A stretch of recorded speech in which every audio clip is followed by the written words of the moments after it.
أرجو ملاذا آمنا إلا حماك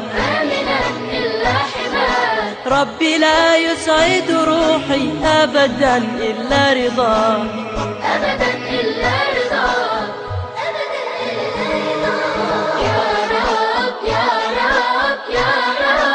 نور دربي.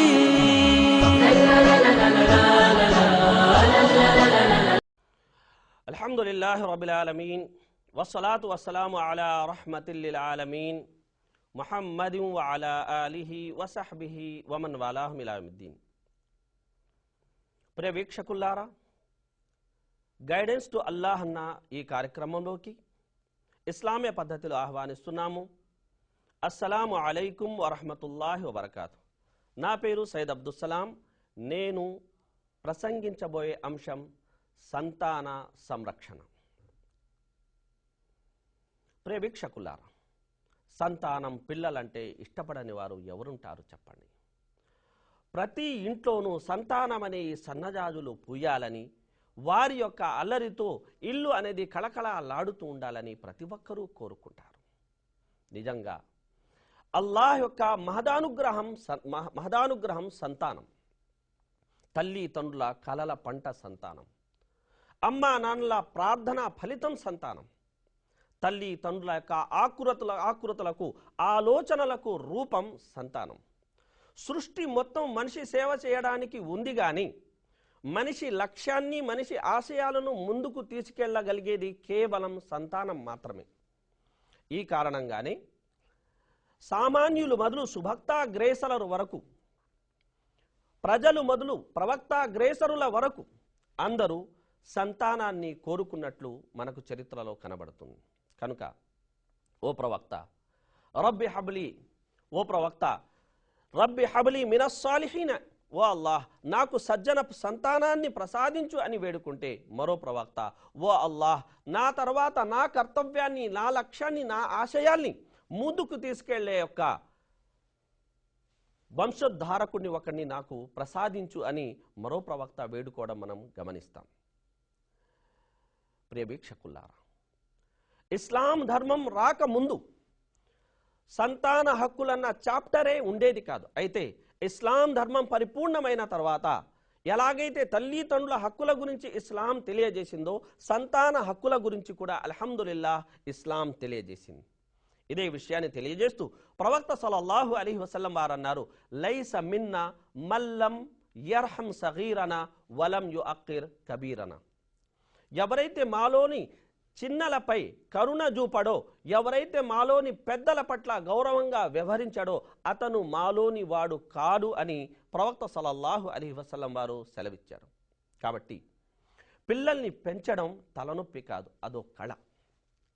నిజంగా పిల్లలతో పెరగడంలో, ఎదగడంలో ఆనందం ఉంది. వారిని అర్థం చేసుకోవడం అంటే మనం ప్రపంచాన్ని అర్థం చేసుకున్నట్టు. కాబట్టి పిల్లల్ని పెంచే విషయంలో వారికి పిట్ట కథలు, చిన్న చిన్న కథల మాధ్యమంగా నీతిని బోధించడానికి, అల్లాహ్ యొక్క ఏకత్వాన్ని బోధించడానికి మనం ప్రయత్నించాలి.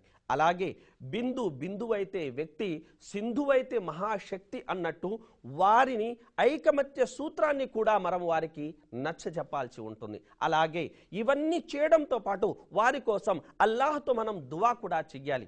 రబ్బనా హబ్లనా మిన్ అజ్వాజినా వ దుర్రియాతినా ఖుర్రత అయును వజఅల్నా లిల్ ముత్తఖీన ఇమామా అని అల్లాహ్ సుబ్హానహు వ తఆలా దీనంగా మనం వేడుకోవాల్సి ఉంటుంది. మన మాట కొనసాగుతుంది, అయితే ఓ చిన్న విరామం తర్వాత.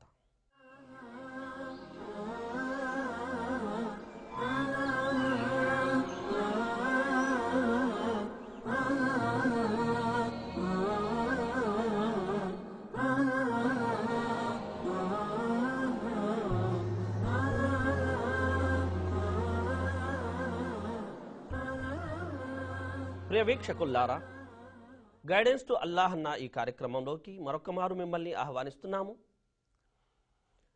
నీరము తప్త లోహమున నిలిచి అని వెనుకటికి మన పెద్దలు అన్నారు.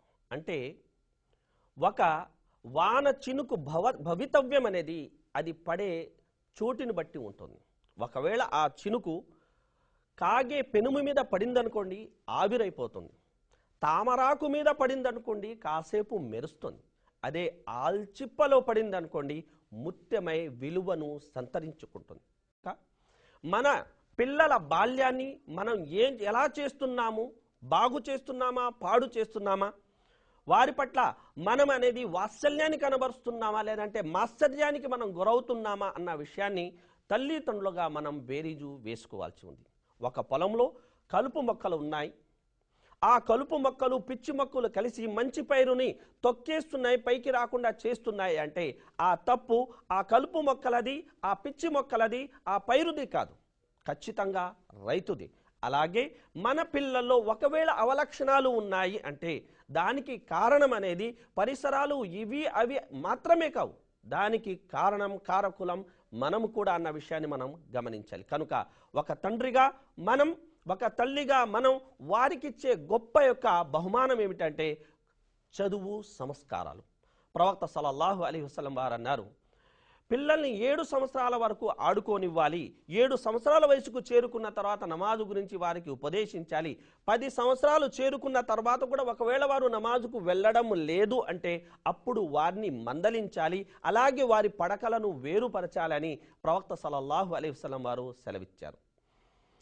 ఇక్కడో మాట చెప్పాలనిపిస్తుంది. మీకు 4 పిల్లలు ఉన్నారనుకోండి, మీరు ఆఫీసు నుండి ఇంటికి వచ్చారు, 4 పిల్లల్లో ఒక పిల్లాడు టీవీ చూస్తున్నాడు, మరో పిల్లాడు భోంచేస్తున్నాడు, మూడో పిల్లాడు అనేది హోంవర్క్ చేసుకుంటున్నాడు, 4గో పిల్లాడు ఆటలాడుకుంటున్నాడు. మీరు అందరికీ వినబడేటట్టు అస్సలాము అలైకుం అని ఇంట్లో ప్రవేశించారు, అయితే మీరు వచ్చినట్లు వారికి ధ్యాసే లేదు. అయితే అక్కడ హోంవర్క్ చేసుకుంటున్న 4గో యొక్క అబ్బాయి లేచి వచ్చి నాన్న వచ్చారు అని మీ యొక్క సలాముకి ప్రతి సలాము ఇచ్చి మీ చేతిని ముద్దాడి మీ బ్యాగ్ని తీసుకెళ్ళి టేబుల్ మీద పెట్టి తర్వాత వెళ్ళి తన పని తను చేసుకుంటున్నాడు. ఇప్పుడు ఆ 4గురిలో ఎక్కువ మీకు ఇష్టలు ఎవరు చెప్పండి? ఖచ్చితంగా మీ సలాముకి ప్రతి సలాము చేసినవాడు, మిమ్మల్ని గుర్తించినవాడు. అదేవిధంగా పిల్లలు సైతం తల్లిదండ్రులు తమల్ని గుర్తించాలని, తమ కోసం సమయాన్ని కేటాయించాలని, వారు ఎంత బిజీగా ఉన్నా, వారికి ఎన్ని పనులున్నా వారు తమ కోసం సమయాన్ని కేటాయించి తమ యొక్క అవసరాల్ని తీర్చాలని కోరుకుంటారు. కాబట్టి మనం సైతం మన పిల్లల్ని మరింత ప్రేమించాలి, వారి కోసం మరింతగా మనం సమయాన్ని కేటాయించాలి. ఈ విషయంలో మనం ఒక్కరమే కాదు, ఓసారి ప్రవక్త ముహమ్మద్ సల్లల్లాహు అలైహి వసల్లం వేదిక ఎక్కి ప్రసంగిస్తున్నారు. హజరత్ హసన్ హుసైన్ రజియల్లాహు అన్హుమా ఎర్రటి బట్టల్లో బుడిబుడి అడుగులు వేసుకుంటూ తడబడుతూ పడుతూ లేస్తూ వస్తున్నారు. అది గమనించిన ప్రవక్త ముహమ్మద్ సల్లల్లాహు అలైహి వసల్లం వాత్సల్యం ఉప్పొంగింది, ఇంకా ఉండలేకపోయారు. అమాంతంగా వేదిక దిగి వచ్చి హసన్ మరియు హుసైన్ రజియల్లాహు అన్హును ఒడిలోకి తీసుకుని పైకెళ్ళి మెంబర్ మీదకి వెళ్ళిన తర్వాత చెప్పారు, ఇన్నమా అమ్వాలకుం ఔలాదకుం ఫిత్నా అని. నిశ్చయంగా మీ యొక్క సంపద మరియు సంతానం పరీక్ష అని ప్రవక్త సల్లల్లాహు అలైహి వసల్లం వారు సెలవిచ్చారు. కాబట్టి మనం మన పిల్లల పట్ల చాలా మంచిగా వ్యవహరించాలి, వారి కోసం ఎక్కువ సమయాన్ని మనం కేటాయించాలి. అయితే వారికి ఏది మేలు చేస్తుంది, ఏది కీడు చేస్తుంది అనే యొక్క ఆత్మ సమీక్ష మాత్రం ఖచ్చితంగా మనలో ప్రతి ఒక్కరికి ఉండాలి. ఈ విషయాల్ని మీరు గమనిస్తారని భావిస్తున్నాము. ఇంతసేపు మా ఈ కార్యక్రమాన్ని శ్రద్ధగా వీక్షించినందుకు మీ అందరికీ హృదయపూర్వక ధన్యవాదాలు. వస్సలాము అలైకుం వరహ్మతుల్లాహి వబర్కాతు. వ ఆఖిరు దావానా అనిల్ హమ్దులిల్లాహి రబ్బిల్ ఆలమీన్.